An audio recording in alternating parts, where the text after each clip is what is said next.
Yep. Council members, council officers, ladies and gentlemen, please stand to receive the Worshipful Mayor, Councillor Liz McInnes.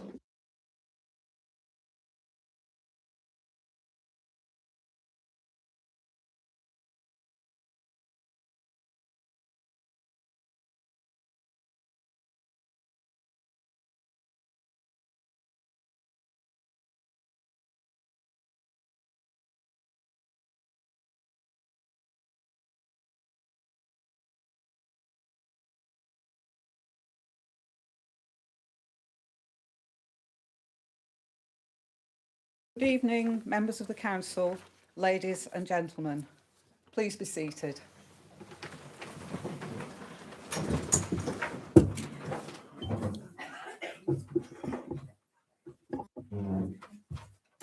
There are no plans for a fire alarm test this evening, so if the alarm does go off, please vacate the room by using the exits at either side of the chamber.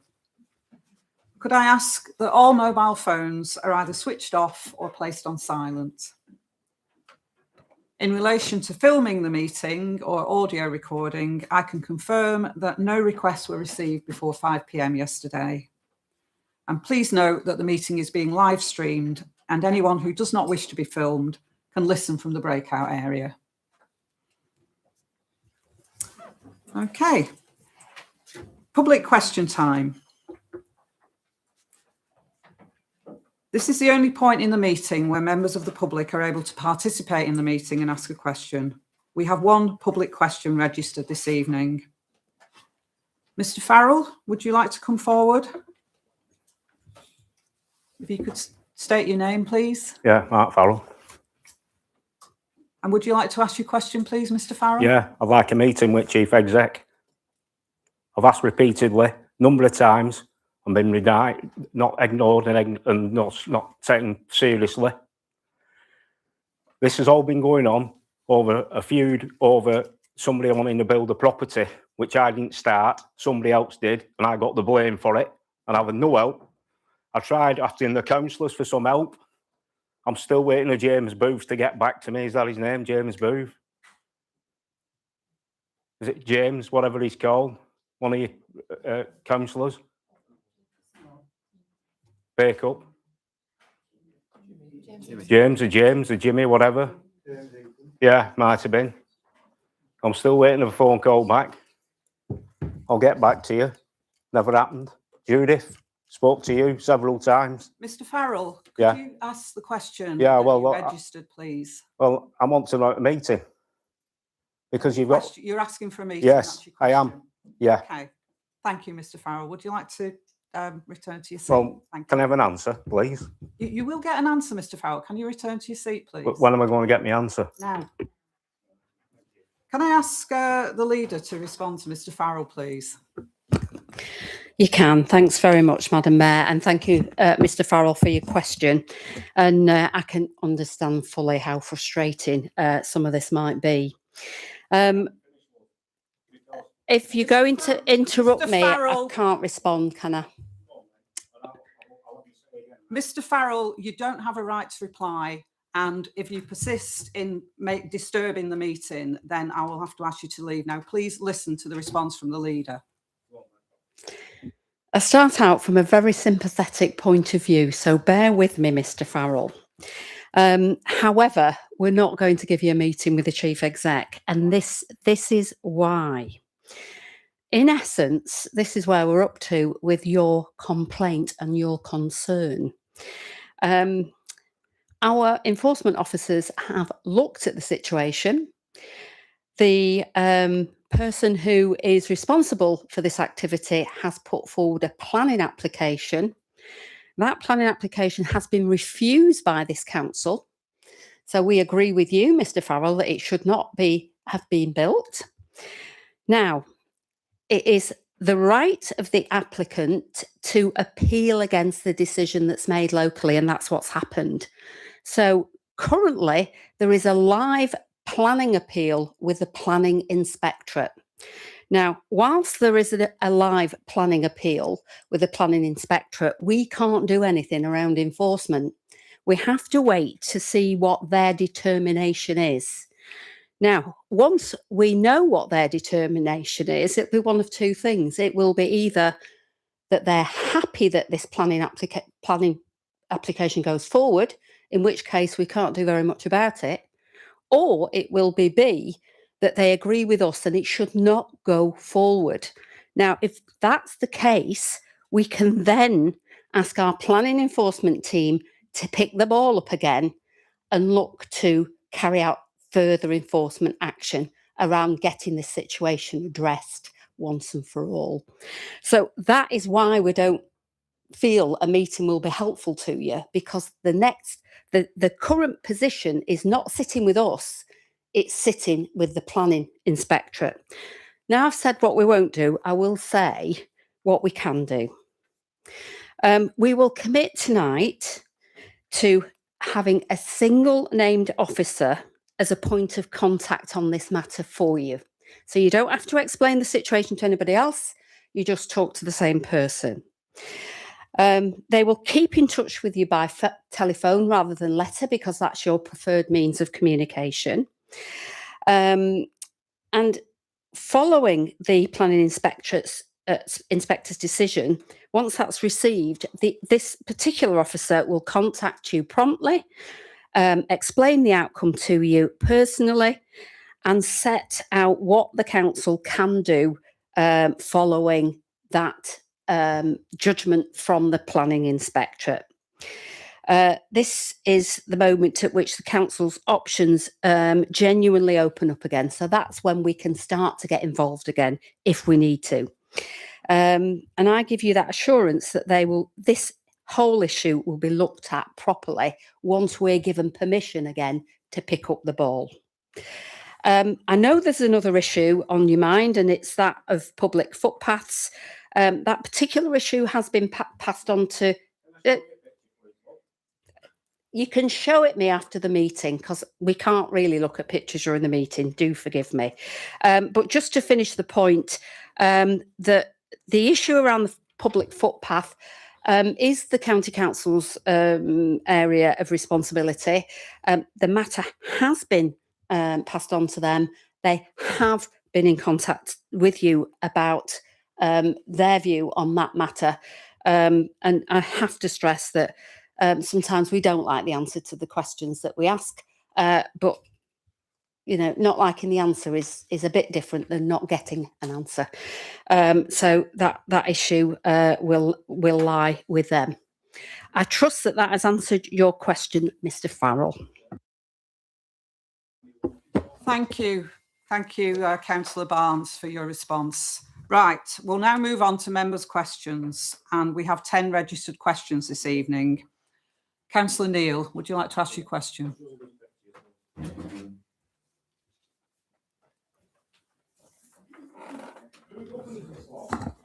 Who governs you? You must be in charge of something, must govern you.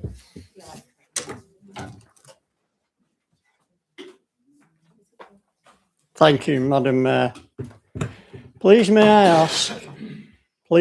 ask why the people of Whitworth receive a poorer service with regards to maintenance of parks and public open spaces? And there is a supplementary, Madam Mayor. Can I ask the leader to respond? You can. Thank you, Madam Mayor. Councillor Lithgow is going to respond to this question. Thank you. Right, thank you very much for the question. I think it's based on a false premise. So a short answer would be, I suppose, I don't think they are. And I'm not aware of any evidence that this is the case. However, if it's the case that residents in Whitworth do have the perception that their green spaces are not maintained to the same standard, we will clearly take this serious, because what people think about it is obviously important, even though factually it might not be true. First of all, and factually, to reassure you, there is no separate and lesser specification for Whitworth. Whitworth has the same cycle of maintenance as the rest of the borough. There has been a problem across the borough due to staff absence on long-term sickness, so 2 out of 4 staff on the mowing teams have not been available for a long time. Temporary staff have been brought in, so the normal schedule has now been re-established, and they're almost caught up now. Across the borough, selected verges and margins have been left to grow longer to support wildlife and pollinators. This is a good thing for many, but others would disagree. And I suppose that debate is a different issue altogether, but some are left like that on purpose. If you provide details of specific sites tonight or tomorrow, then we can get them inspected and get back to you within 10 days. We are aware of the request for development of the Station Road playground, but remind you that the investment was allocated for Spodden Park in 2022. It was agreed that this park would be deprioritised. If you still have a concern, a member of staff will be happy to drive around and look at particular areas of concern. Personally, I would like to thank the Outdoor Spaces staff for the efforts they've made in a very challenging time to try and keep up the schedule with so many absences. Thank you. Thank you, Councillor Lithgow. Councillor Neil, would you like to ask your supplementary? Yes, thank you, Madam Mayor, and thanks, Councillor Lithgow, for the response. There are issues. I have spoke to Mr. McChesney earlier today with regards to low-hanging branches, which is a problem for children that walk along the promenade. There has been very little maintenance down in Whitworth. I assume it's the same from the response across most of Rossendale. It's a health and safety issue that's the concern, Madam Mayor, that we were promised last October that these issues would be resolved, and they haven't been. And before any member says you shouldn't wait for full council, I have raised the issue on a number of occasions. Thank you. Councillor Lithgow, would you like to respond, please? I will speak to officers about the branches. Hanging branches are an issue across the borough at the moment because it's that time of year, so it's not the only place that it has been mentioned. And like I say, we are trying to catch up now. We virtually have done. It has been a difficult time, and we apologise for any inconvenience. Our standards have dropped a little bit, but there have been long-term staff absence, which losing 50% of the mowing team makes a vast difference, really. But in fairness to the staff, they've worked very hard now to catch up, and we have got replacement staff in, so the schedule should be maintained.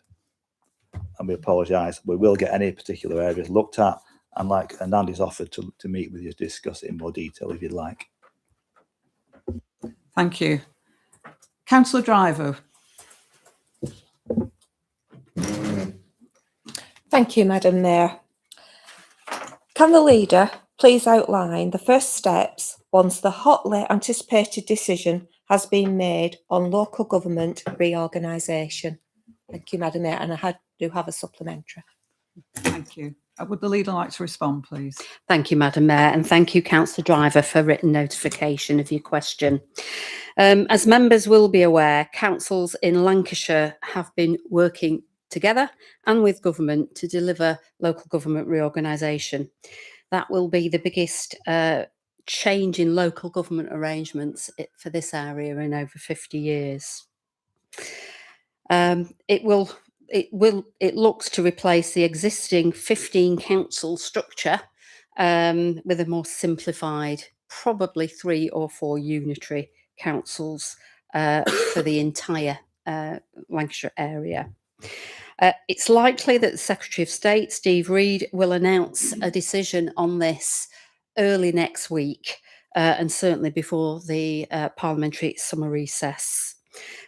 Following the announcement and subject to parliamentary approval, possibly in the autumn, the 15 existing councils and the county council and the unitaries will be abolished and replaced by the new unitaries in 2028. So what will happen next? I think firstly we need to make some assurances to residents and members alike, actually, that there will be no immediate change to the services that are provided, and residents will continue to access them in exactly the same way as they currently do through the 15 existing councils. Bins will be collected as they are, planning applications determined and support received by this council in this borough right through to that transition on the 1st of April 2028. The final steps then follow a clear timeline. The government will formalise the arrangements through legislation over the coming months and into 2027. Preparations will begin for elections to shadow councils to be held in May 2027, and councillors elected to those shadow authorities will oversee the preparatory work for the new councils, supported by a team of officers drawn from the existing council structures ahead of those new unitaries being formally put into place on vesting day on the 1st of April 2028. There's a lot to do though between now and then, and behind the scenes the work is already well advanced. Strong collaborations are in place across all 15 councils, and all Lancashire Chief Exec, including our own, have committed to an implementation programme that will secure the timely and safe transfer of services to the new councils. Locally, Rossendale's transition plan, which supports actions and manages the close down of Rossendale Borough Council, contains over 800 individual actions and moves from preparation to delivery as time goes on. Our priorities throughout remain threefold: delivering strong, sustainable services and the best possible outcomes for our residents and communities, and of course our businesses during that transition, protecting our staff and treating them fairly, and making sure Rossendale's voice is strongly heard in the redesign of the new arrangements, in the design of the new arrangements. Reorganisation genuinely, and that reorganisation genuinely changes lives. There's a great risk that we just all change the furniture around and people get new lanyards. If this doesn't mean improved services and improved actions for residents, it's not worth doing. Members and residents will be kept informed at every milestone on Lancashire's LGR journey. I hope that answers your question. Thank you, Councillor Barnes. Councillor Driver, do you have a supplementary? Yeah, it's more of a comment really, Mayor. Thank you. Thank you, Councillor Barnes, for that very informative answer to my question. Of course, it is one that lots of people are concerned about now because it's growing ever closer. Before we know where we are, 2028 will be here. So can I just say, having said that, I do feel optimistic that when a final decision has been made regarding the reorganisation of our local government, it will be easier for our communities it will deliver value for money and allow more effective services and make it easier to contact relevant departments where residents know who is responsible for dealing with roads, lighting, refuge, to name but a few. And that local businesses and voluntary sectors can also work together to give our residents in this part of the Pennines quality of service that they very much deserve. Thank you, Madam Mayor, and thank you, Councillor Barnes, for your answer. Thank you, Councillor Driver. Councillor McMahon. Thank you, Madam Mayor. Pride in Place funding provides further opportunities to support local communities in Rawtenstall, Crosier Booth and Waterford areas of the borough. Could the leader or lead member outline how the programme agreed by the Pride in Place board is impacting on residents and how the programme interfaces to and relates to council programmes and funding? Thank you. And I'd ask supplementary as well. Thank you. Thank you, Councillor McMahon. Can I ask the leader to respond? Thank you, Madam Mayor and Councillor McMahon, for written notification of your question. Councillor Harris will respond. Thank you, Madam Mayor. Can I thank Councillor McMahon for her question? As we're both in a ward or represent a ward that's in the Pride in Place area, this issue is quite important to both of us, I think. Members will know, but not necessarily everybody who might be watching in, that the Pride in Place programme delivery method is quite different from the previous 2040 vision boards approach to investment that has been delivered and continues to be delivered in Bacup and Haslingden, where the decisions were made through ourselves. The Pride in Place board, previously the Towns board and chaired by Ian Taylor, makes the decisions on how the 10-year, £20 million programme is to be spent within the target areas of Rawtenstall, Crawshay Booth and Bacup, not ourselves. So it's quite a different approach. It's very much a bottom-up approach. Having said that, the leader and myself sit on the board, as does our MP Andy McNay and a range of other representatives. The board, the PIP board, if I can refer to it in that terms, early on agreed 4 key themes to be followed in terms of place, leisure, young people and skills. We asked for and was submitted a number of proposals for funding and agreed to take many of them forward. The board set up 6 clusters of board members and other interested representatives who've met regularly, covering the areas of Crawshay Booth, Waterfoot, Stag Hills and Edgeside, leisure and active travel, young people and Bacup Road area. That refers specifically to what we're now calling the arcade, the old cinema and nightclub, and some work on the digital hub in the town centre. The clusters met regularly and agreed how their share of the allocated funding was to be made. And this has resulted in an initial 4-year programme being agreed and submitted to the ministry. Looking ahead, and I'll come on to some of the more immediate impacts that we're beginning to see, we have a number of major projects underway. I've mentioned the arcade. We also have potential work on Trickett's Arcade, the future use of St John's Church in Crawshay Booth, the potential relocation of Buckhurst from Waterfoot, which is a large industrial site at the moment, a new community centre for Stag Hills, the proposed extension of Marpits Leisure Centre, which is obviously something we as members have dealt with separately, and the Whitaker will have a new classroom cabin just behind the current reasonably new extension.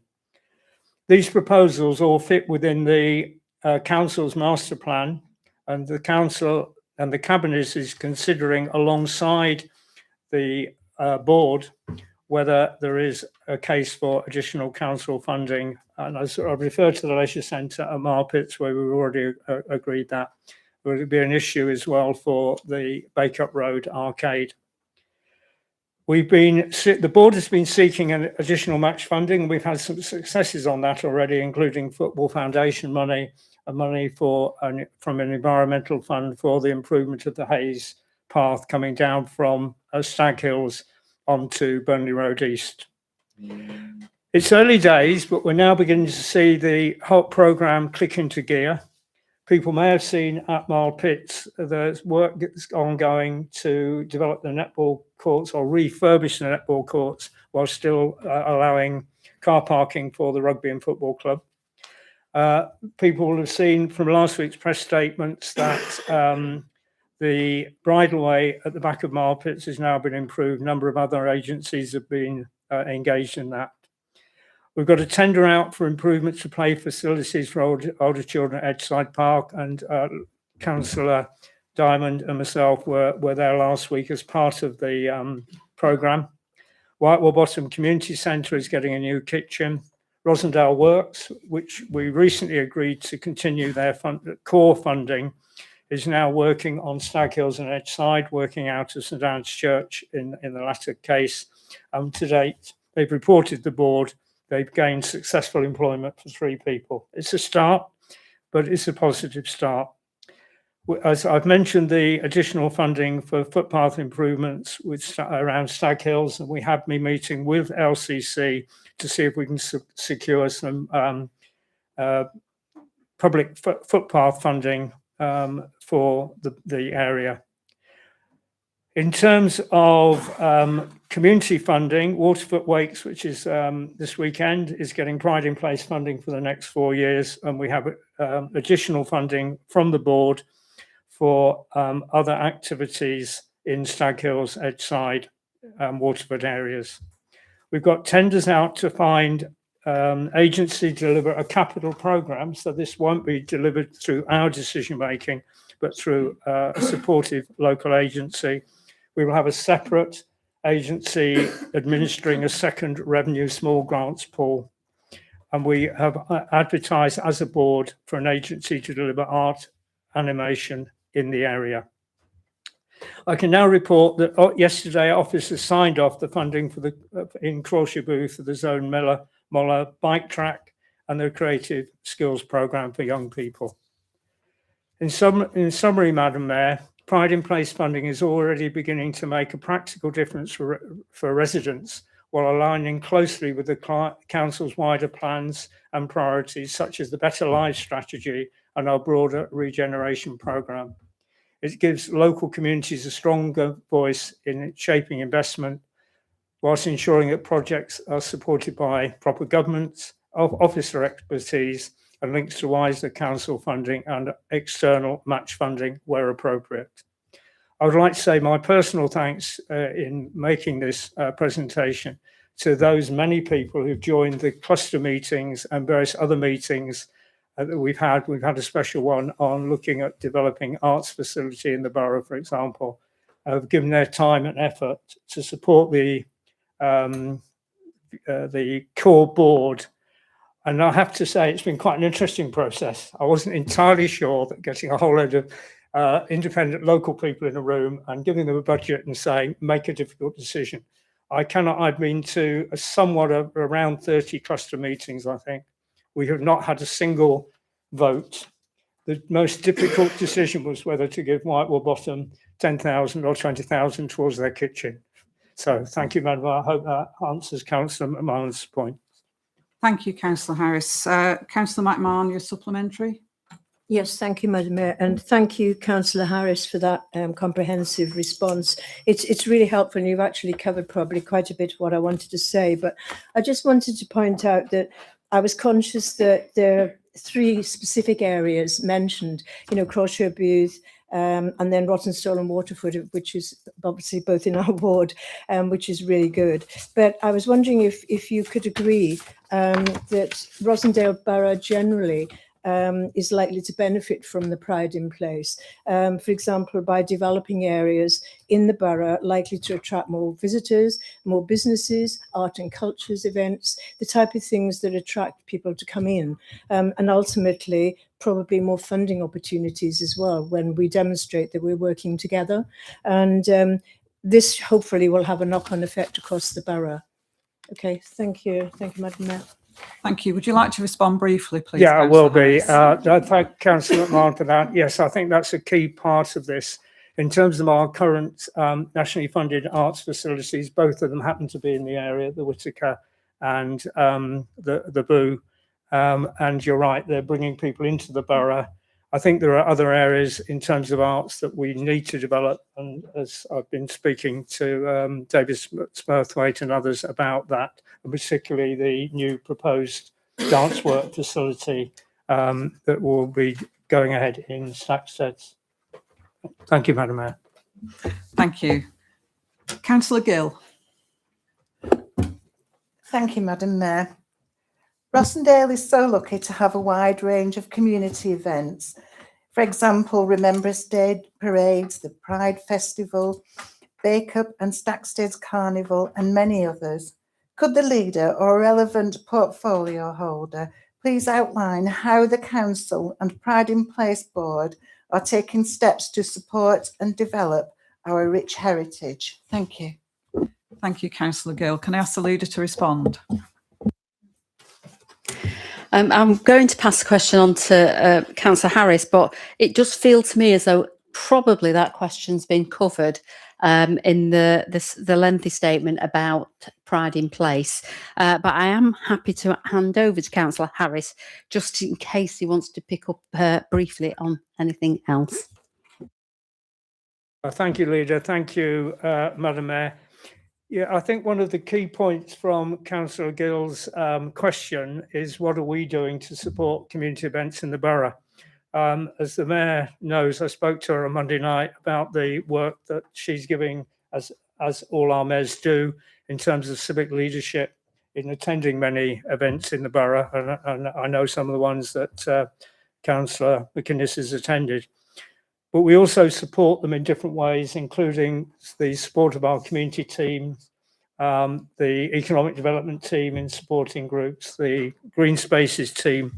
I think there's a lot that we do to support the activities, and as Councillor McMahon has already referred to, these are activities that bring people into the borough, get people out on the streets having fun, using our shops, cafes and bars. So I think it's something that we would all want to support. Thank you, Madam Mayor. Thank you, Councillor Harris. Do you have a supplementary, Councillor Gill? Right, thank you. Councillor Samara Barnes. Thank you, Madam Mayor, and I will have a supplementary as well. Now that Lancashire County Council have effectively withdrawn from the government's asylum seeker and refuge support programmes, can the leader outline how we ensure that these vulnerable groups get the help and support that they need to help them integrate into our communities? Thank you. Can I ask the leader to respond? Thank you, Madam Mayor, and thank you, Samara, for your question and written notification of that question. I think it's slightly premature in the sense of a decision has not been taken up to now, but I think it's imminent. So where are we up to, I suppose? The Reform UK group that runs the County Council have announced that it plans to withdraw the authority from the two government refugee settlement schemes, the UK Resettlement Scheme and the Afghan Resettlement Programme, which a proposal has been put with a proposal to be put before its cabinet later in the summer. Support for the Ukrainian refugees under Home to Ukraine will continue unchanged. And the County Council itself has confirmed that any changes to policy will have to go through their formal process through their cabinet. So to date, the schemes remain in operation in Lancashire, but the direction of travel is clear, and this council should not wait to be surprised. So let me set out our position. First, people resettled in Rossendale through official routes, whoever placed them here, are our residents, and they deserve to be safe, supported and given a fair chance to integrate. Under the current scheme, the County Council is responsible for sourcing housing and providing integration, casework and interpretation support for up to 3 years. So if it withdraws from the scheme, it is these practical human supports that will fall away. And it is districts and voluntary community groups who will be left to pick up the pieces. Second, I've asked our chief exec to work with other Lancashire chief execs to assess exactly what a withdrawal would mean borough by borough, so we understand the gap before it opens up. Third, if the proposals proceed, we will press the Home Office and government directly to ensure funding follows the people who are already here, because withdrawing from the scheme does not make people disappear. It just removes their support. I would also gently make this point. Integration works when whole communities are supported. Our approach through the Better Life strategy is that support for newcomers and support for existing residents facing hardship go hand in hand. This is not and must never be presented as a competition for compassion. I hope that answers your question, Samara. Do you have a supplementary, Councillor Barnes? Yeah, thank you. And I think those last couple of sentences were just so important. So thank you very much. But will the leader join with me in expressing disappointment at Reform-led Lancashire County Council's decision not to renew its Library of Sanctuary accreditation, which recognises libraries that actively welcome and support refugees and people seeking sanctuary? And at the same time, will she recognise and congratulate the team at Rosendale's Whitaker Museum on recently achieving Museum of Sanctuary status, recognising their commitment to being a welcoming and inclusive space for all? Councillor Barnes. Thank you. I'm happy to welcome those initiatives and note once again the voluntary and community sector and in our case, the cultural sector are picking up where sadly statutory services are basically pulling out of these important services. So good to see that. However, these schemes are funded by government to help and support communities and integration. And I think it's a sad day when we turn our backs on those formalised schemes. Thank you, Samara. Thank you. Councillor Michelle Smith. Thank you, Madam Mayor. The government have just served a designation notice on the council in respect of applications for planning permission for major developments. Can the leader please outline what this will mean in practice for our residents and when these powers are likely to be returned to the council? Thank you. Would the leader like to respond? Thank you, Madam Mayor, and thank you, Councillor Smith. Councillor Samara Barnes will respond. Thank you very much for your question in advance. It's quite a meaty answer, not quite as meaty as our one for economic development. So please bear with me and I'll take everybody through this. So the government has now issued a designated notice to Rosendale for major planning applications. And I will briefly set out what that means, why it's happened, and importantly, how we move out of it. So firstly, what it means, it only actually affects major developments, the larger housing schemes and big commercial proposals. That means anything over, I think it's 10 properties. Because of the designation, developers now have a choice. They can still submit their applications to the council, or they can choose to send them directly to the National Planning Inspectorate. Residents should be reassured that local policies still apply. Residents can still comment and the council must still give a full professional response. Local voices are not removed from this process. So secondly, why it happened. The government looks at how often councils refuse major applications and then lose on appeal. The expectation is to stay below 10%. Over the 2-year period assessed, Rosendale's figure was 15.4%. And that comes from just 2 major applications that were refused here and later allowed on appeal. Because we deal with such a small number of major applications, 2 appeal outcomes were enough to push us over the threshold.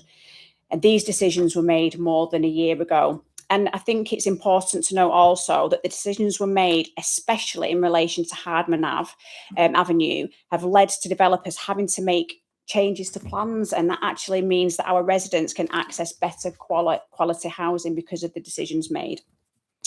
So finally, how do we get out of the designation? It's not permanent. Other councils, including Chorley, St Albans, Uttlesford, Fareham and Bristol, have already had their powers restored after showing improvements.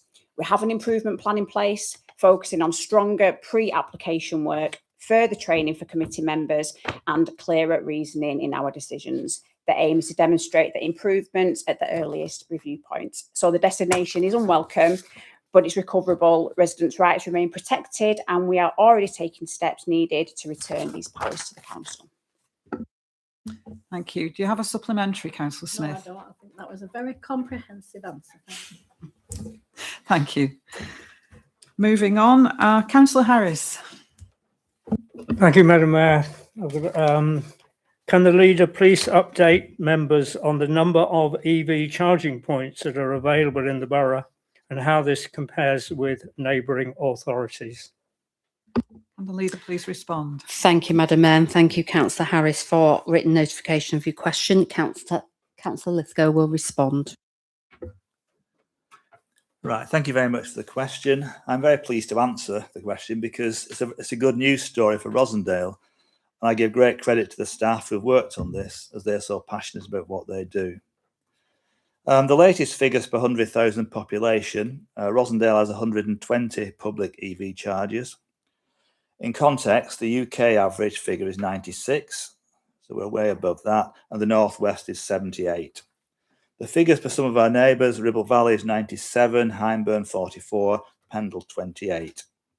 So you can see that Rosendale basically tops the table in many measures.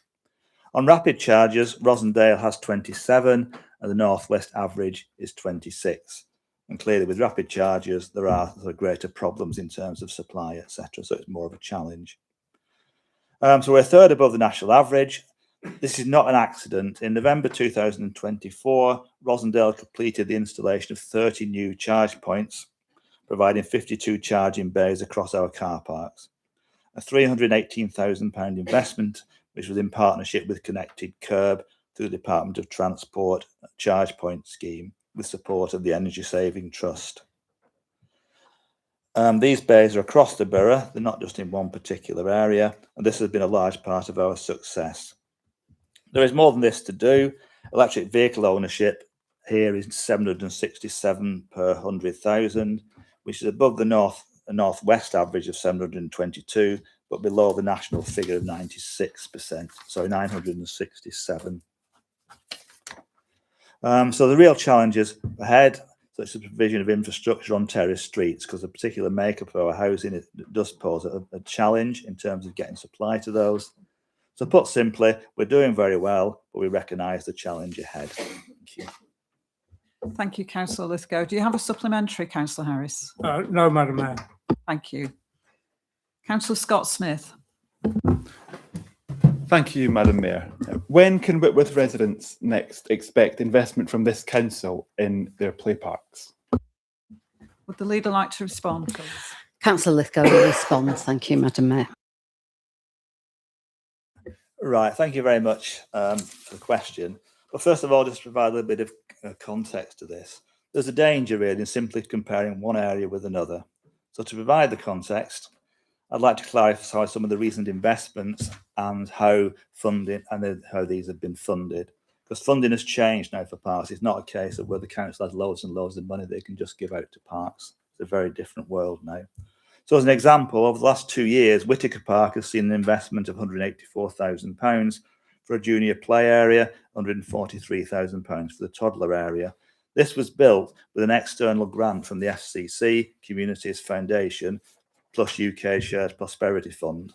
This was funding for that particular scheme through a community master plan and a funding bid, not money diverted from the rest of the borough. So it wasn't funded with money from Rosendale Borough Council.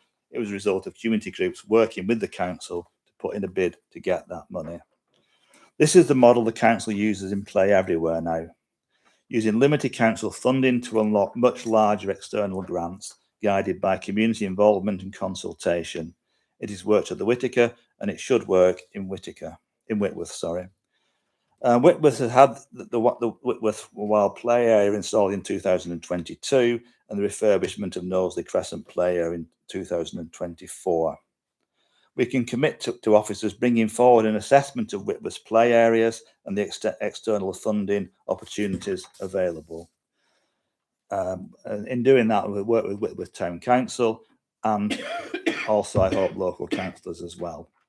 We're guaranteed to do that within 2 months to get back with that offer. I'm sure we'll support the endeavours of the people involved. I think it is a case of working with those community groups and trying to deliver what people want and gain access to external funding. We also use Section 106 monies, which mustn't be ignored in this equation because they are important in terms of putting money into different localities. The locations and scale of the parks in the UK is generally down to the bequest of wealthy industrialists in the past. Sadly, we are not in the position now of receiving such generous donations from the wealthy.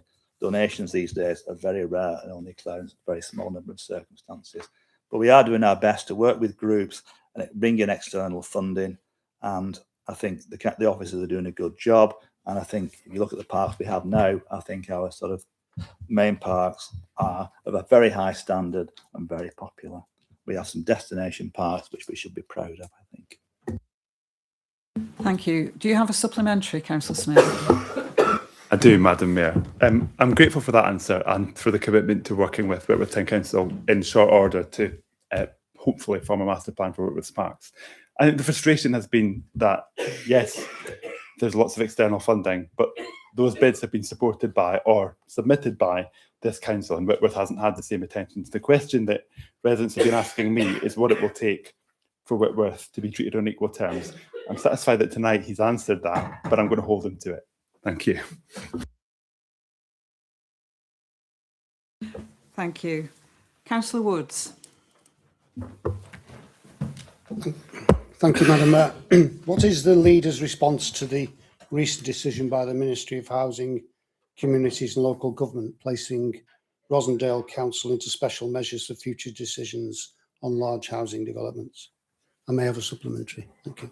Would the leader like to respond, please? Thank you, Madam Mayor. Thank you, Councillor Woods. I think that we have responded to that question earlier on. Thank you. Thank you. Do you have a supplementary, Councillor Woods? Yeah, I do. Thank you, Madam Mayor. I thought the question was subtly different enough because Councillor Smith's question wanted to have an answer on the impact on residents. I was more after the official response from the leader to the decision by the government, because Rosendale has already had its housing targets doubled by this government without any consideration to its topography or infrastructure, leaving us somewhat unable to maintain, or at least struggle to maintain, a 5-year housing supply. So I'm looking to understand whether, with the plans that were mentioned by Councillor Samara Barnes, are there any plans to challenge the decision in court on behalf of residents, as I'm sure may have been the case if any other party had been in government? Thank you. Can I ask the leader to respond, please? Thank you, Madam Mayor. I think we are still looking at our options. And you're right, we've got some very challenging housing numbers in front of us. But you will probably be aware that we're also in the process of reviewing the local plan. And part of that process will be going out once again in search for sites.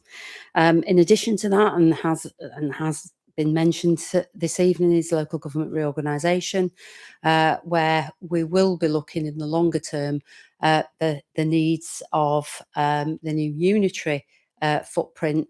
And I think that gives better opportunities really to identify more appropriate sites and ensure that the area can meet its housing numbers that way. There are parts of East Lancashire that would take housing development in a much easier way than we can, given our very challenging infrastructure. I hope that answers your question, Councillor Woods. Thank you. Councillor Proctor. Thank you, Madam Mayor. Could I ask the leader to join me in congratulating veterans and communities working in partnership with the Armed Forces Community Support and Veterans Headquarters in becoming the Valour Recognised Centre, delivering support across Lancashire, Cheshire, Merseyside and Cumbria. Just for everyone's information, Valour is being delivered by the Office for Veterans Affairs within the Ministry of Defence. Sorry, I have to put all this in full. We've had strict instructions about this.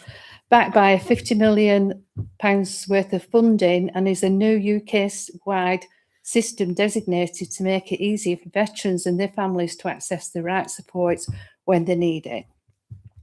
The scheme will connect local services into a more joined-up network, helping people navigate support across areas such as health, housing, employment and wellbeing. And for small organisations such as Veterans in the Community based in Haslingden, which was started by volunteers from scratch 15 years ago, this is a huge achievement for the staff, the volunteers and trustees, and well worth the recognition of this council. And I do have a supplementary afterwards. Would the leader like to respond? Yes, thank you. Yes, I absolutely congratulate veterans and community for having secured this funding. I remember very well actually visiting the centre over in Haslingden with John Healy, who of course until recently was the new Defence Minister. So I'm absolutely delighted to see our government putting the support in place for our veterans that is so desperately needed. So yes, happy to join with Councillor Proctor in welcoming this initiative. And I think it would be really good if we can write to Vic as a council just to say how pleased we are to see them secure this funding. Thank you. Do you have a supplementary, Councillor Proctor? Yes, I do. Sorry, can't resist this. Thank you for your support for this. I think it's a brilliant scheme, and I think there's been an awful lot of hard work gone into achieving this partnership in the scheme. Couple of the points that were noted in the agreement says that your centre has been selected to act as a single trusted point of contact for veterans in your local area, which I think is a big accolade for the work that's carried out there. And also that the centre is an important part of the valley where veterans can walk through the door to get in-person support. I think we all know the trauma that everybody can go through with sort of even to ring our own council, sort of press button 1, press button 2. By the time you get to button 10, you've sort of lost it kind of thing. So I think it's really important that we've got that hands-on, that face-to-face contact that people can make with it. So really, it's business as usual in Haslingden Centre, who already operate on these principles, but the addition of the Valley resources will enhance this even further. And just to add to what the leader said, could I ask that we do send them a letter of congratulation, and can I ask that the Mayor would also send one as well? Thank you. I'm happy to do that. I don't think there's a need for the leader to respond. She's already committed to writing the letter. So thank you, Councillor Proctor. And that concludes question time. And we'll now commence the council meeting business. So item A1 is apologies for absence. I have been notified of the following apologies: Councillors Harrison, Hancock, Hodgkiss, Holland and Norton. Are there any other apologies? No. Okay, thank you. Item A2 is minutes of the meeting held on the 22nd of May 2026. Could someone please move the minutes? I'll move the minutes. Thank you. Is that seconded? I'll second the minutes, Madam Mayor. Thank you. Could I ask members to vote? Those in favour? Those against? Any abstentions? That is carried. Item A3. Are there any declarations of interest? No. Thank you. Item A4. There is one urgent item of business which has been added to the agenda as item D2. Item B is communications. I have no communications. Are there any communications from the head of paid service? I have no communications, Madam Mayor. Thank you. Could I ask the leader of the council if she has any communications? I have no communications, Madam Mayor. Thank you. Item C is special meeting items, and item C1 is honorary aldermen. And I am proud to be presiding over a special meeting where we are conferring the title of honorary alderman on individuals who have, in the opinion of the council, rendered eminent services to the council as past members. Could I first invite Councillor Alison Barnes to propose the nomination of Janice Johnson as honorary alderman?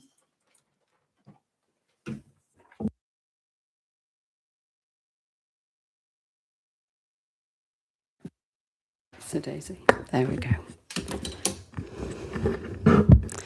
I'm delighted to nominate Janice Johnson for the title of honorary alderman this evening.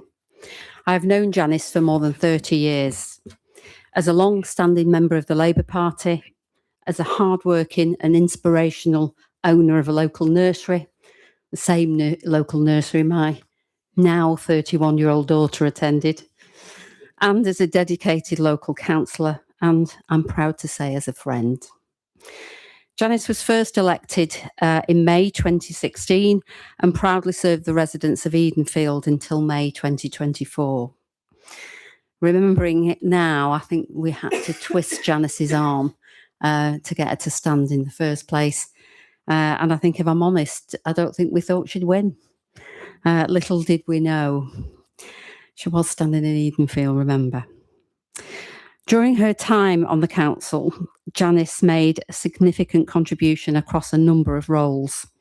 She was a valued member of our Overview and Scrutiny Committee, chairing the committee between 2019 and 2023. She also sat on licensing and the Grants Advisory Group and served as a borough's flood champion from 2017 to 2024. The title of Honorary Alderman is reserved for councillors who have gone above and beyond in service to their communities. Janice exemplifies that standard. Anyone who knows Irwell Vale knows the devastating impact that flooding has had on the village over many years. Janice was tireless in her efforts to support residents through some of their darkest and most difficult times. She was a relentless advocate, working closely with the Environment Agency and the Borough and County Council and flood response teams to ensure that her community's voice was heard and acted on. I particularly remember the Boxing Day floods from 2015. The devastation was unimaginable. The homes in Irwell Vale were seriously impacted and lives were turned upside down. In the midst of that chaos, Janice was there. She worked alongside local volunteers, helping residents restore some sense of order and hope. In the months that followed, she continued to support affected families, challenged authorities when action was needed, and persuaded local businesses to step forward during those floods. Her commitment to the community extended far beyond her role as a councillor. When the future of the local food bank was at risk, Janice stepped in. She didn't simply keep it going. She pulled together a team that helped transform that organisation. They recruited new volunteers, stabilised the food bank's finances, secured more sustainable premises, and helped establish the organisation's first paid member of staff. Janice also understood that people facing hardship needed more than food alone, and she worked with many agencies to ensure that vulnerable residents could access the wider support they needed.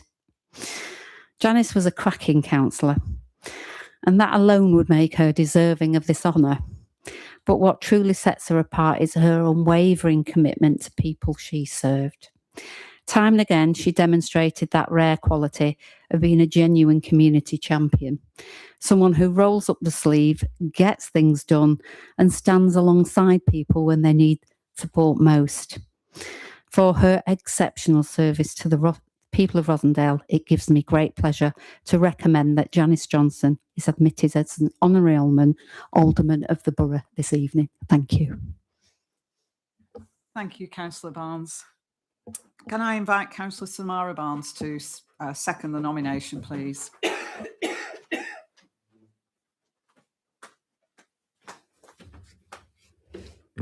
Thank you, Madam Mayor.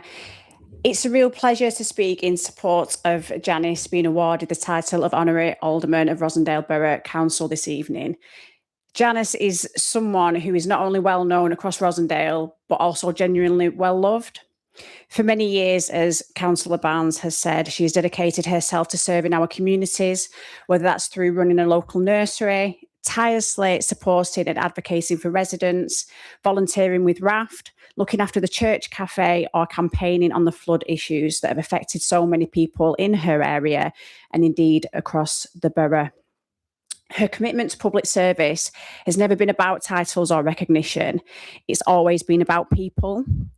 Time and again, Janice has been there for residents, listening, helping and fighting their corner. She's given much of herself to making Rosendale a better place, often without seeking any credit in return.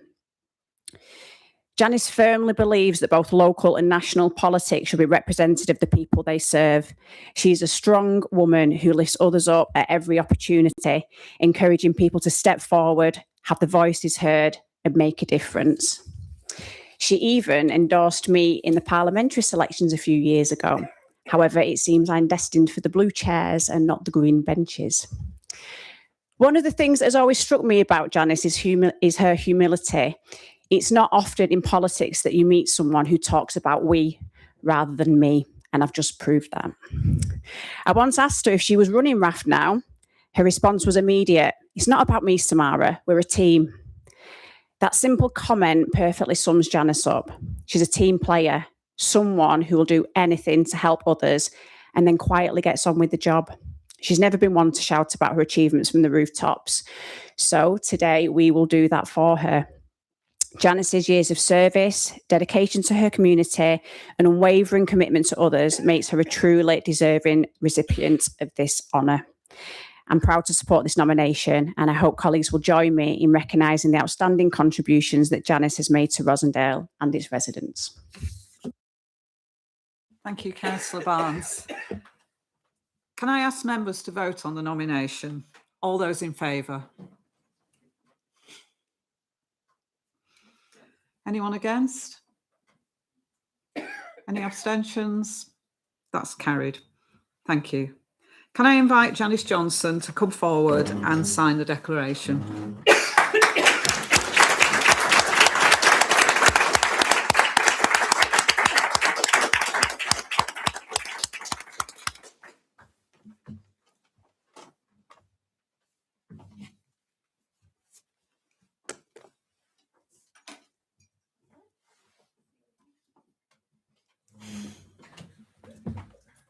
Congratulations, Janice.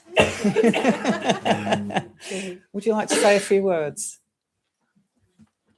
Switch the microphone on.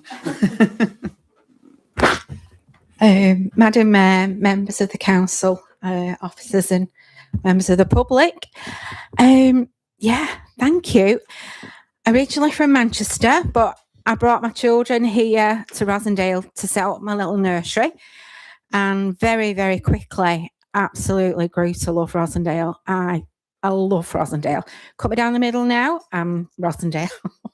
The people, the places, it's just a fantastic place, and it's getting better and better through your hard work, and well done to everybody. Thank you, thank you, thank you.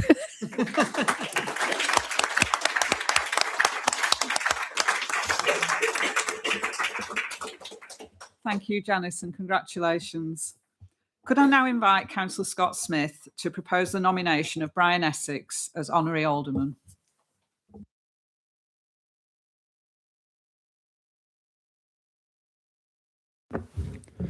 Thank you, Madam Mayor. I'm delighted to have this opportunity to pay tribute to Brian's service to this council, to the residents he represented in Helmshore, and to the borough. Now, mine and Brian's time on this council didn't overlap. I'm told, however, that in not being able to attend this year's annual meeting, he was simply maintaining a long tradition of his when it came to budget meetings. Those of us who attend budget meetings these days might think he had the right idea. More seriously, though, the list of ways in which Brian served as a member of this council is too long to repeat tonight, but I will outline some highlights.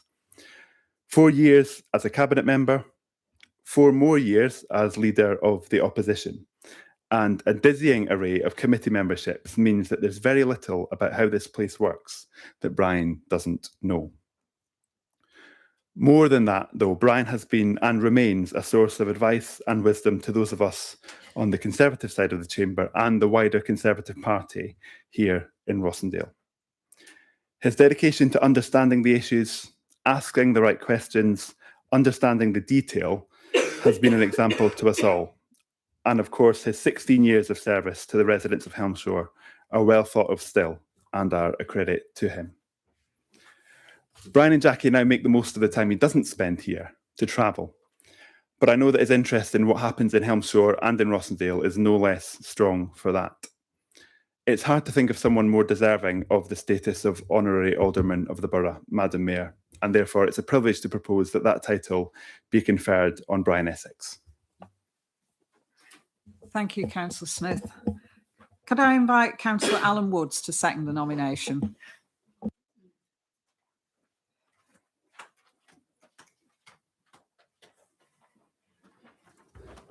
Thank you, Madam Mayor. I too am delighted to be given the opportunity to speak tonight and second the nomination of Brian as an Honorary Alderman of the Borough. Brian's service to the Borough is a credit to his dedication and sense of public duty. I've known Brian for many years, and our political connections are actually the lesser part of that time, with our paths only crossing for 1 year as councillors. Despite the impression that one might get of he and Jackie always being on holiday abroad, it's almost impossible to avoid him in Helmshore.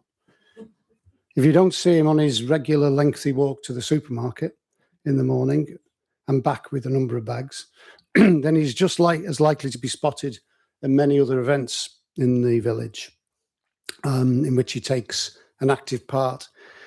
The Royal British Legion, the Friends of Helmshire Textile Museum, the Trustee of Higher Mill, and the Free Lane Allotment Society, to name a few. Such involvement reflects his sense of community spirit, dedication, and his sense of duty. I said that he walks to the supermarket, but it's as close to a run as could be possible, which has also served our campaigns well, as he has a reputation of being the fastest deliverer of leaflets in the party. I personally have always been very grateful for Brian's support and advice, even though I haven't followed his best bit of advice to date, which is to occasionally say no. But one day I will do that. This award is extremely well deserved, and I hope that he and Jackie enjoyed the evening, and I wish them both well. Thank you. Thank you, Councillor Woods. Could I ask members to vote on the nomination? All those in favour? Anyone against? Any abstentions? That is carried. Can I now invite Brian Essex to come forward to sign the declaration?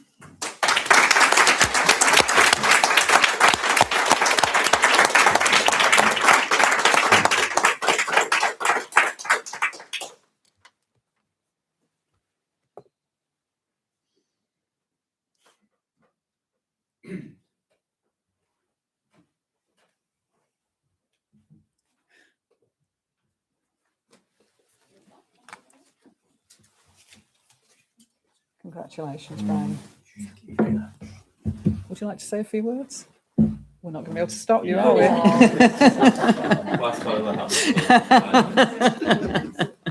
I was struggling over there for my hand to raise. Point of order, Madam Mayor, because on a number of occasions I felt I should have done, but I restrained myself. My ward, Helmshire, is an absolutely marvellous place to live. It was referred that the floods of Boxing Day 2015, Helmshire very closely, only 2 houses were actually flooded, but it was very close. It was within inches of the whole of the housing on Holcombe Road being flooded, a major disaster. On that day, Boxing Day, there were hundreds of local residents out doing their bit to protect residents' homes and livings, businesses, from an enormous flood. And that's the place that I was asked, 2006, there was a knock on the door from a very strong lady, which you didn't say no to, Sheila Conway. You didn't say no, you just said yes. As some of you know, my employment, I was 25 years of a head teacher of a number of schools across Bury and Bolton. Public service runs through my blood. I was a national official for Heads Union, president of Lancashire, Merseyside and Greater Manchester for 3 years. And when I was asked, I readily said yes, not knowing that it would involve long journeys, not in mileage, but in time up here and backwards and forwards, in some cases practically every day. But I really did enjoy the work that you guys do. And a big thank you from me, and certainly all my family, for the way in which you work together, sometimes disagreeing, sometimes violently, sometimes thinking, well, actually, they've got a very good point. But you do a marvellous job.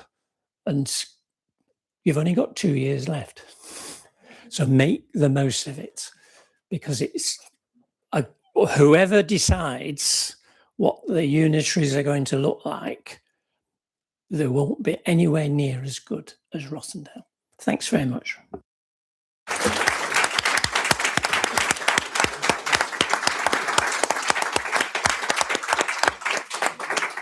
Thank you, Brian. We're just going to pause just to take a few photographs and then we'll move on to the business of the meeting. Thank you.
Right, everybody, thank you.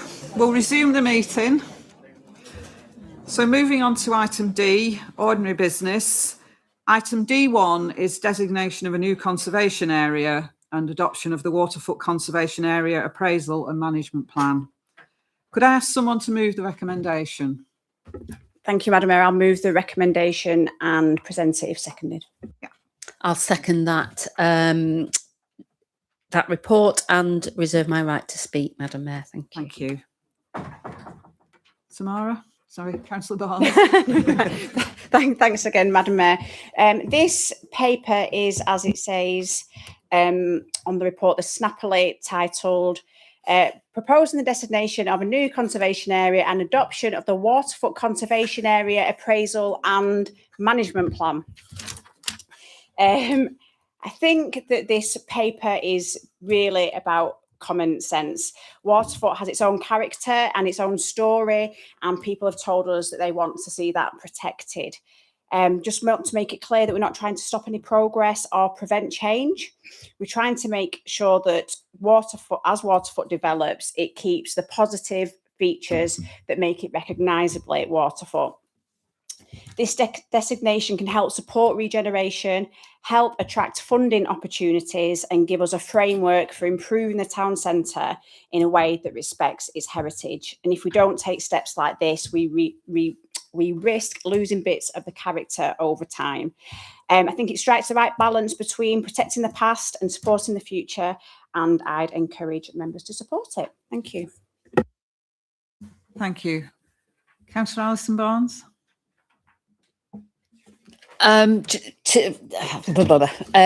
I absolutely support this this report this evening. It seems to have been backwards and forwards to various committees over a period of time.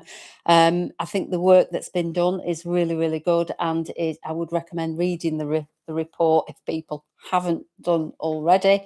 I think it's really easy actually to take our environment for granted. I think particularly in an area like Waterfoot, where it feels like it's just a group of road networks often, but it's not. It's a gorgeous little place, and it's got some stunning, absolutely stunning architecture, and we should do all we can as a council to protect it. Thank you. Councillor Neil. Thank you. Thank you, Madam Mayor. I agree with the previous two speakers. The observation that I would offer is that Church Street, Taylor Street, Union Street form part of Rossendale's first conservation area. And the last time any works were done in this conservation area were in 1996 by a gentleman called Mick Onley, who was an officer of this council and did a fine job. What I would offer as a friendly observation is that you do need to set in motion, if you're going to go ahead with this, to make sure that, you know, in 12 months' time or whenever, the successor authority actually takes on board the fact that Rossendale, if this is voted upon this evening, has two conservation areas. The one in Whitworth dates back to a number of years, and it's got some wonderful artefacts in there, including a set of stocks, which could come in useful occasionally when people misbehave or disrespect the people of Whitworth. So, as I say, in broad principle, I think it's an excellent idea. However, all members of this council have a responsibility to protect and enhance our communities. Thank you. Thank you, Councillor Neil. Councillor Adshead. Thank you, Madam Mayor. Yeah, absolutely support the conservation area in Waterfoot. I would just say, though, that it needs to go hand in hand with strong enforcement. We've had several incidents recently where shop fronts in Waterfoot have been, traditional stone shop fronts in Waterfoot have been removed on a Friday afternoon, and by Monday morning and over the weekend, by Monday morning they've gone. There's been 3 incidents over the last couple of years of historic shops and historic buildings being their frontages being destroyed without planning permission. Now, the conservation area will help, but only if applications go through and the conservation areas considerations are taken into account. And whilst it seems that there's a kind of reputation for anybody to be able to do anything they like in Waterfoot, it will happen regardless of a conservation area. So, and I know resources are tight, and I know enforcement resources are tight, but I think we need to make a special effort to make sure that people know that this isn't going to happen again in Waterfoot. Hartley's, former Hartley's Barbers, which has a long history and was a weaving cottage. The front was removed contrary to planning permission. There were enforcement procedures going through on all 3, but it's happened, and it will happen again unless we get out the message that we're going to be tough. Thank you. Thank you, Councillor Adshead. I've got Councillor Woods next. Thank you, Madam Mayor. The proposal is very welcome and of course supported by us, but I have a comment or two about the whole process, and in particular the amount of time it seems to have taken. The report implies that the process started in autumn 2025, but in fact, this and the other nominated area in Helmshaw was first identified in 2017. I understand the detailed plan for this proposal has been funded by the Shared Prosperity Fund to the tune of about £6,000, and the actual appraisal prior to that was funded out of existing budgets. I've been reviewing almost 2 years' worth of correspondence between my colleague, Councillor Hodgkiss, and the Director of Economic Development, and a similar sum cannot be found for Helmshaw, and the ball now seems to be chucked at LCC. I don't think any of that's good enough, whether it's the time or the actions most recently, but I do think that I do find myself once again asking for us to express the will, find the money, and do the work at pace rather than kicking it into the long grass, especially when it comes to Helmshaw. But let's hope this moves ahead at pace as well. Thank you, Madam Mayor. Thank you, Councillor Woods. Councillor McMahon. Yes, thank you, Madam Mayor. I acknowledge what Councillor Adshead was saying. I'm sure she's aware that we are following that up with the enforcement officer, and he's doing everything he can. Obviously, you know, staffing and things like that, he's really working at full tilt, but he's very aware of it. I was in contact with him recently about this. I just wanted actually just to bring a really positive feel to this. It's in my ward. I am absolutely delighted, and I really, really wanted to go ahead. I think it brings so much as positive things for funding. I think it's about recognising that Waterford is, as Councillor Adshead said, it's a very special place. And I think we should really, as a borough, really support this as an additional conservation area. Thank you. Thank you, Councillor McMahon. Do any other members wish to comment? Councillor Walmsley.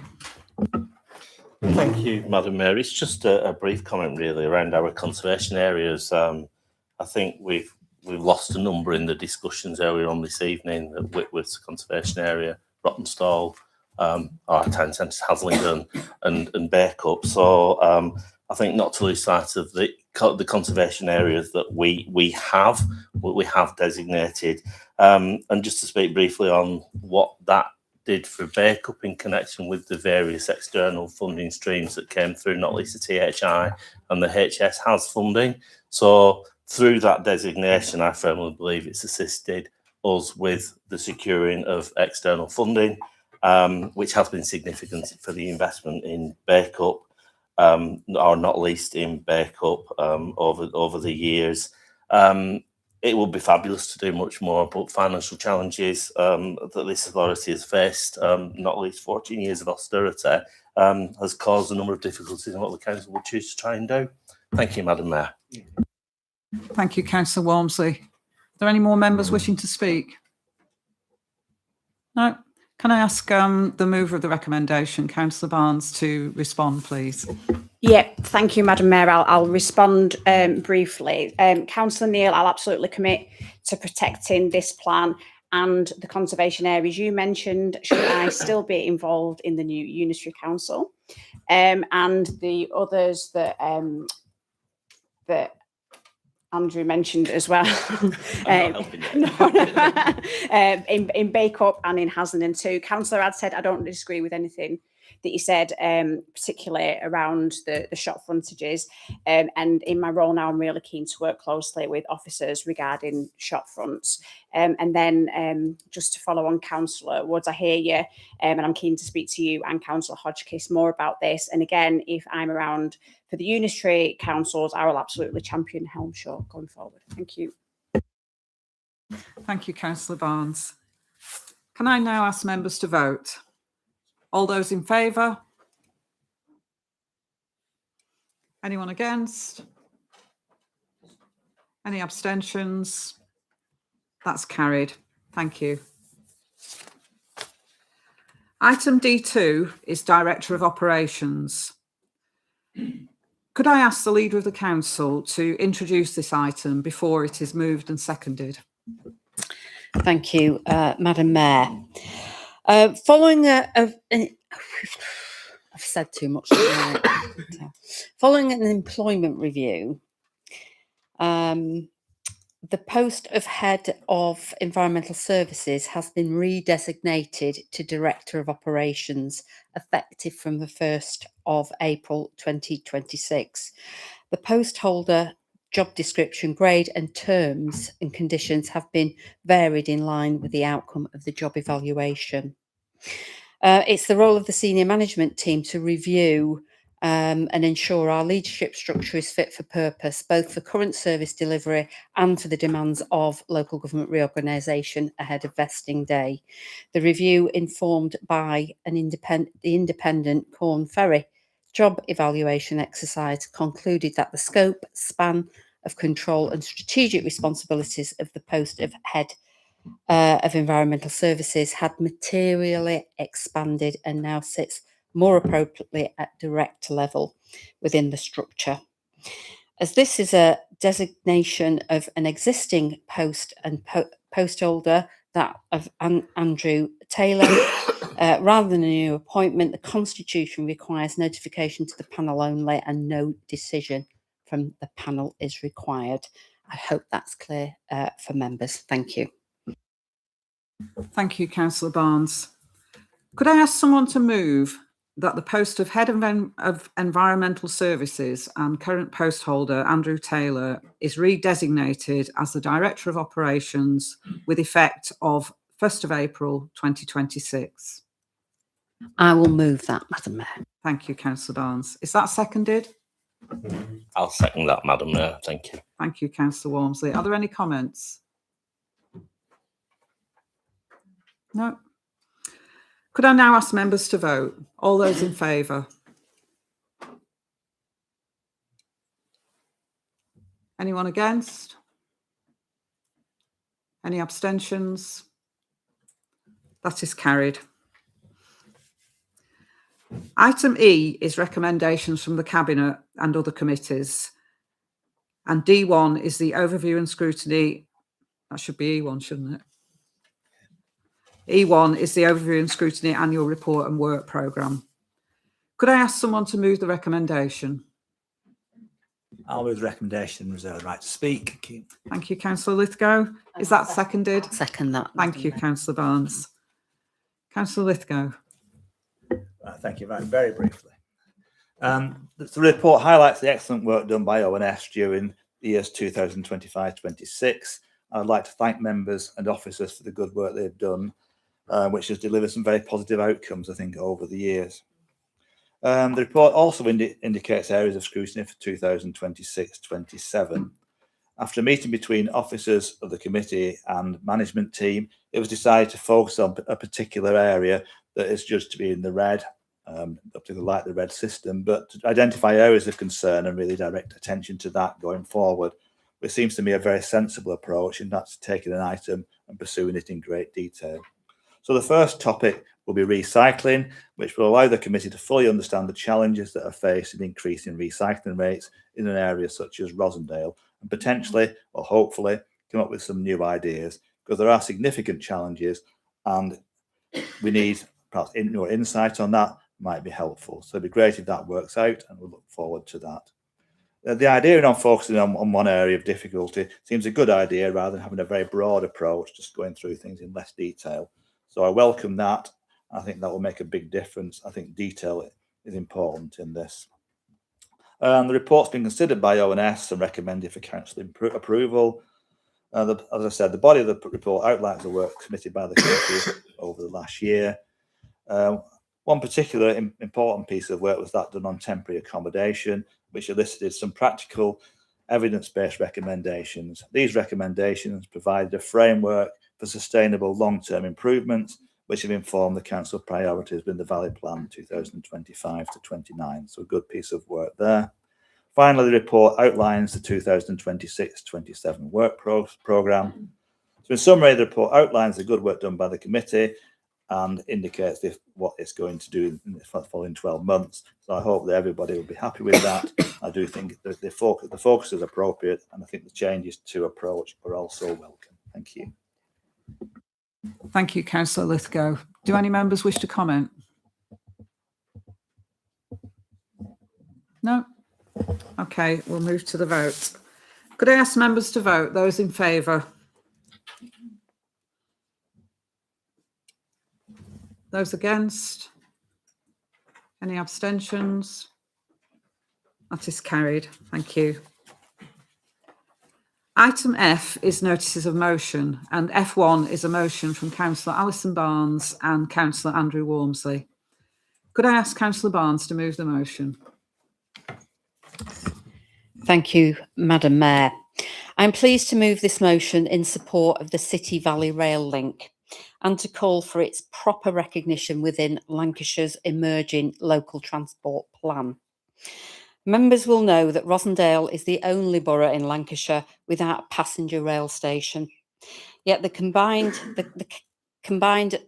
county authority own sustainability appraisal identifies our borough as an area experiencing significant transport-related social exclusion. That is why the City Valley Link matters. This is not a speculative proposal. The scheme has already progressed to strategic outline business case, supported by funding from the Department of Transport and the County Council. The evidence for this link is compelling. 86% of our residents supported the scheme when we went out to consultation. The existing business case has identified a capital cost of around £80 million to put the scheme in place. It's a massive amount of money, but in transport investment terms, it isn't.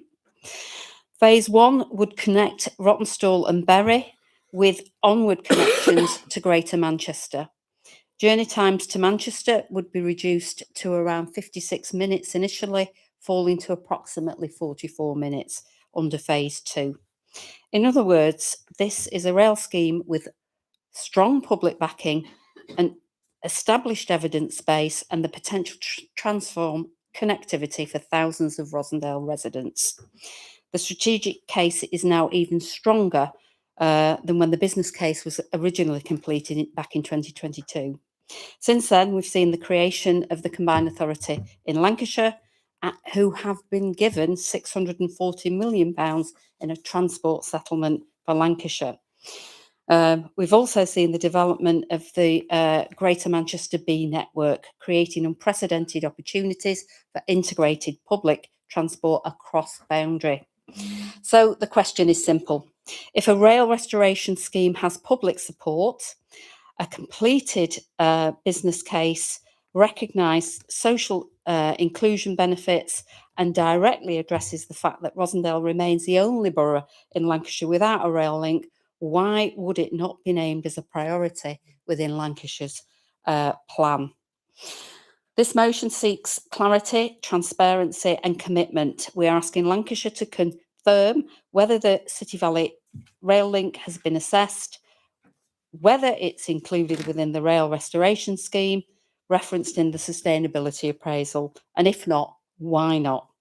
We're also asking that Phase 1 be included as a named development priority during the plan period, and that Phase 2 be recognised as a strategic medium-term ambition developed jointly with Greater Manchester partners. This is about improving access to jobs, employment and healthcare. It's also about tackling transport inequality, and it's about supporting economic growth whilst reducing congestion and emissions. Most importantly, it's about ensuring Rosendale gets the same opportunities for connectivity that residents elsewhere in Lancashire already enjoy. I therefore commend this motion. Now, I have had a friendly amendment put forward by the Conservative group, which calls on both Rosendale's MPs to advocate in the strongest terms for the City Valley Rail Link and to lobby ministers to ensure funding is available for its development and delivery. I'm happy to take that friendly amendment and we will work it in with the text accordingly. Sorry, I will hand over to Andrew to second the motion and happy to take questions. Thank you, Madam Mayor. Thank you, Councillor Barnes. So the amendment is accepted and that has become the substantive motion. Yeah, Can I ask happy Councillor Walmsley to second the happy motion? to second the motion with the friendly amendment, and I would now like to speak on the amended motion. If Yes, that's correct. that's Thank you. Yeah. Madam Mayor, I support this motion because it's ultimately about fairness. As has been said, Rosendale is the only borough in Lancashire without a passenger rail station. That means our young people face barriers that others simply do not. Where they can study, work or socialise is often determined not by ambition or ability, but by poor transport. This is unfair. Students travelling to college or university rely on long bus journeys. Young people looking for work or apprenticeships are limited to where they can realistically get to. Others miss out on sport, culture, social opportunities because travelling beyond the valley is simply too difficult. Transport inequality creates opportunity inequality, and it's not just for our young people, it's for all our generations. The integrated sustainability appraisal identifies Rosendale as a priority area for transport-related social exclusion. If we accept that our communities are amongst the most isolated, then we must also support one of the strongest solutions available. Without this, Rosendale risks being left behind. As Lancashire invests in transport and Greater Manchester expands networks for our young people, the future deserve the same opportunities as everyone else. They should not have fewer choices simply because they were born in a borough without a railway. Today's motion is not asking for special treatment, it's asking for equal treatment. By recognising the City Valley Rail as a priority, we can begin to tackle decades of transport inequality, improve access to education and employment, and give our young people the opportunities that they deserve. I therefore urge members to support this motion. Thank you, Madam Mayor. Thank you, Councillor Walmsley. Do any members wish to comment? Councillor Scott Smith. Thank you, Madam Mayor. Let me start by welcoming the motion and thanking the leader and Councillor Walmsley for accepting our friendly amendment. It's a scandal, frankly, that Rossendale remains the only Lancashire borough without a passenger rail link. And none of us, either in this chamber or outside, need reminding of the consequences as we try to get around the valley. The chronic congestion on our roads, the lack of resilience on the A56 and the M66, which leaves us with gridlock as a result of the slightest disruption. But this is about more than that, Madam Mayor. Being so disconnected means that our residents miss out on jobs, skills and opportunities that a rail link would open up. And that in turn means that our borough misses out on the economic growth we desperately need. When it comes to the rail link itself, some context is important. Work undertaken with the Department for Transport demonstrated that this scheme was credible and worthy of development. That's why Lancashire County Council, under the previous Conservative administration, was prepared to provide financial support towards the development of the strategic outline business case. And that context makes two elements of the current situation particularly confusing. Firstly, and it does have to be said, why the Chancellor chose to abolish the Restoring Your Railways Fund. That fund had already helped this project reach the strategic outline business case stage, and removing it blocked the clearest route to taking the next step. And secondly, and more urgently, as the motion says, why the Combined County Authority has chosen to leave the project out of its list of transport priorities for Lancashire. These documents, as dry as they can be, really matter because they shape where government funding is likely to go. As we move towards devolution, that is going to become even more important. A rail link simply will not happen if it's left off the list of the projects the Combined County Authority considers a priority. Overriding all of this is a starker reality, and as I said, I'm grateful to the leader for accepting our amendment, which I believe strengthens the motion and rightly recognises the important role our members of Parliament have to play in this process. Because a rail link isn't going to be delivered as a result of a motion to this council, as much as we might like that, nor will it be delivered by the administration here under Labour or the Reform administration at County Hall slinging mud at one another or by press release. Projects like this require sustained cross-party commitment from every level of government. Otherwise, Once again, the investment we desperately need will go elsewhere. Madam Mayor, the Conservatives will support all genuine efforts to bring passenger rail back to Rossendale. It's happened in other parts of the country and it must happen here too. But if we're serious about making it happen, all of us at all levels of government have got to play our part.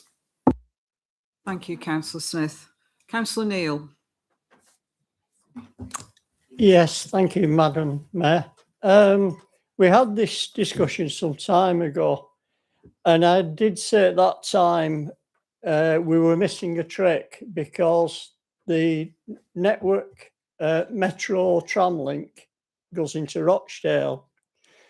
And for members that won't be aware in this chamber, because obviously some of them are not as old as myself, in 1964, when following the Beeching report, they actually removed the bridges running from Rochdale all the way through to Whitworth and up to Bacup.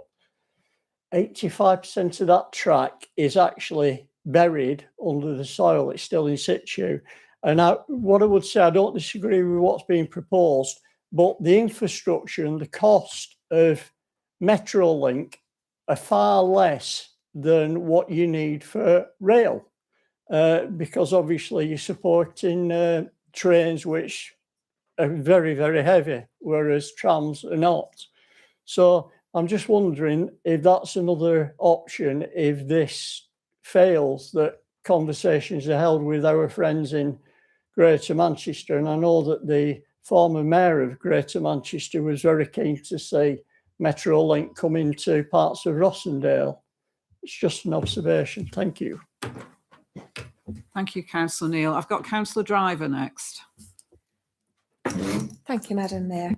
It's just really to agree and welcome the notion of motion for the local transport plan, really. For many years, it has been being discussed, as Councillor Neil's just said, really, regarding the inability of Rossendale and how it affects our young people, how it affects employment, how it affects everything, really, for getting out of the valley. We have a very poor system, really, for the valley, and I have to say, especially for Bacup, for people just getting over to Burnley or Todmorden, down to Accrington and Bury and beyond. It is quite difficult. We do live in a very linear sort of valley, and of course we would be talking about it possibly coming into Rottenstall. But as Councillor Neil's just said, we could think about other forms coming in to Bacup from the Rochdale area. And I do know, having worked in Rochdale for quite a few years, that it's now working extremely well as tram system. So I do welcome this. I think it's important. I think we need to put as much pressure on as we possibly can. And I do welcome this nomination tonight. Thank you. Thank you, Councillor Driver. Councillor Ritson. Thank you, Madam Mayor. Like everyone here, I'd love to see better transport for Rossendale. If there's a scheme that genuinely improves people's lives and gives the taxpayers the good value for money, then I will support it. But before we just sign the vote on the motion, I just think there's some questions that deserve answers. The first is costs. Obviously, the business case presented within the motion is from 2022, when the railway was estimated to cost around 80 million. Construction costs have risen significantly since then. So what would it cost today? We've all seen projects such as HS2, just how quickly initial estimates can escalate. So I think it's only reasonable to ask what that current figure would look like. The second question is one every resident would understand. At the moment, you can travel from Rottenstall to Manchester on the X43 for £3 under the government's bus fare cap. Can anyone tell us what what a train ticket would cost, anything like the same? Because if it doesn't, many people may continue to simply use the bus. And finally, this proposal says it will help tackle transport problems in places such as Bacup. But if the station is in Rottenstall, how does someone in Bacup get there in the first place? Shouldn't our priority maybe be improving the transport links across the whole valley before investing in a railway that many residents in Rossendale would still have to travel to? Good ideas do have to stand up to good questions. I'm not arguing against this. I'm simply saying that before we advocate for spending on what could be well over 80 million by now of taxpayers' money, we do owe it to local people to make sure we've asked the right questions and received honest answers. Thank you. Thank you, Councillor Ritson. Councillor Bald. As a Green, yes, I would totally be in favour of public transport of any form, but please don't be hissing and kind of, giving me tuts and shaking my head. I just want to have a lot of questions about the logistics. It mentions Bake-Up in this report here about special measures to Bake-Up. That, I think, would be you reinstate the train line and then it's all joined up, or you do a tram line through the valley. A valley is a very difficult place to get transport to work, and it's a shame that's a huge amount of money that will still mean somebody in Bake-Up particularly has to get on the bus. And then, like you say, and I don't have a car and I use the bus a lot and I love the buses. I think the improvement we've had in the last couple of years has been great for bus users.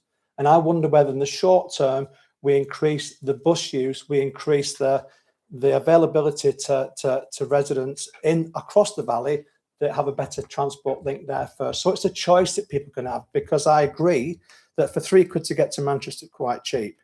I don't even remember the Knight, formerly known as Jake Berry. His election pledge in 2009 was for the renewal of a rail link to Manchester.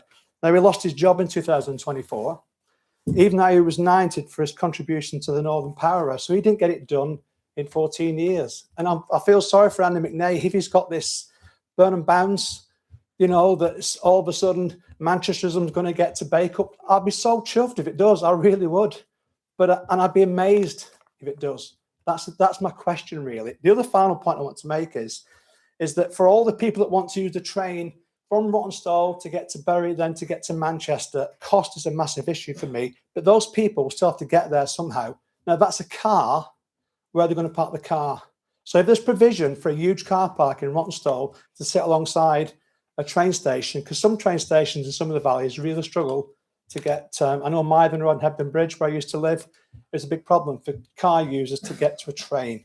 Okay, that's what it is. I think it's brilliant. I'm hopeful and enthused by Andy McNay's burn and bounce, but I'd like to see a lot more questions and a lot more awareness of the consequences of this decision. Thank you, Madam Mayor. Thank you, Councillor Bald. Councillor Payne. Thank you, Madam Mayor. Like my colleague, Councillor Bald, I'm very much in favour of trains and very much in favour of public transport and anything that gets vehicles off the roads and reduces congestion.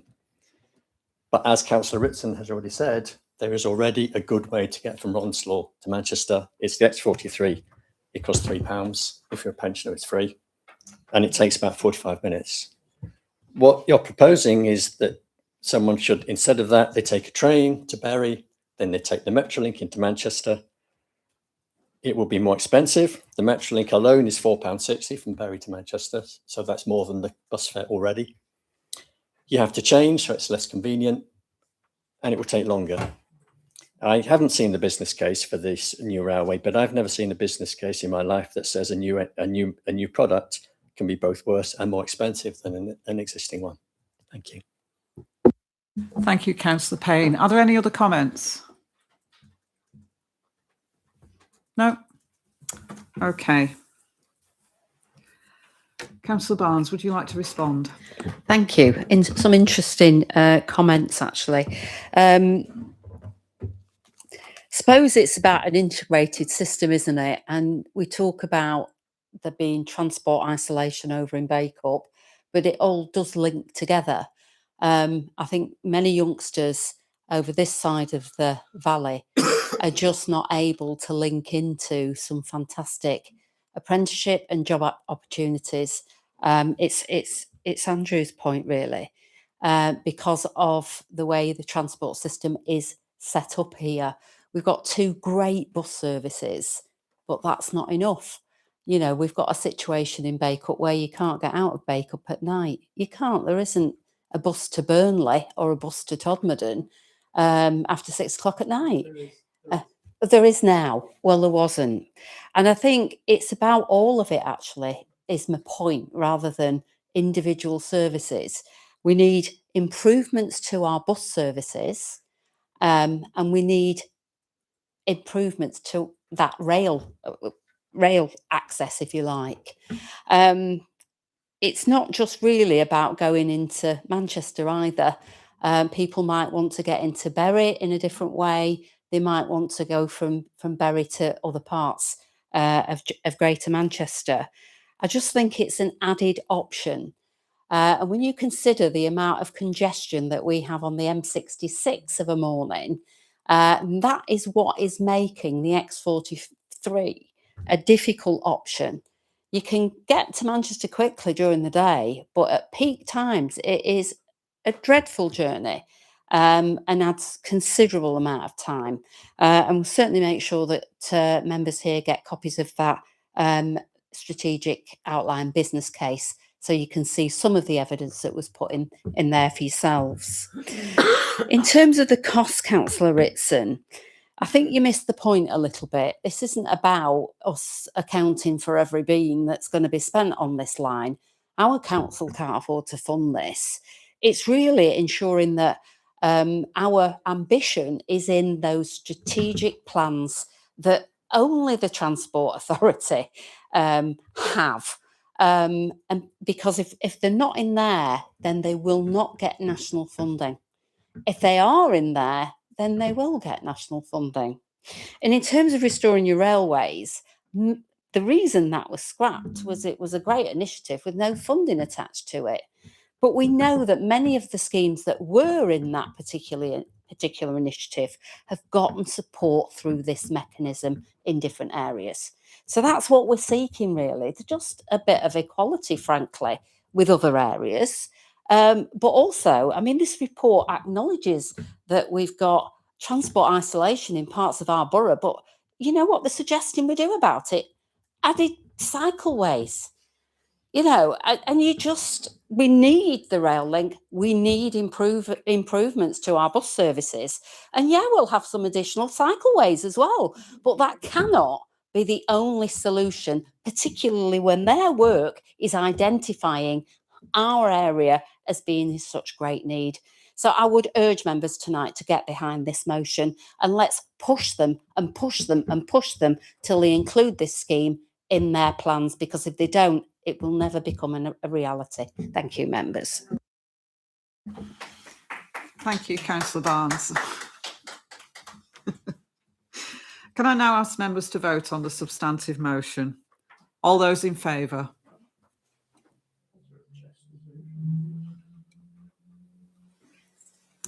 Anyone against? Any abstentions? That is carried. That concludes the business of the council this evening. But as this is also a special meeting, I would like to invite our new honorary aldermen and also fellow councillors to join me in the parlour for some light refreshments. Can I thank all members for their participation in the meeting, and I would now like to declare the meeting closed. Council members, council officers.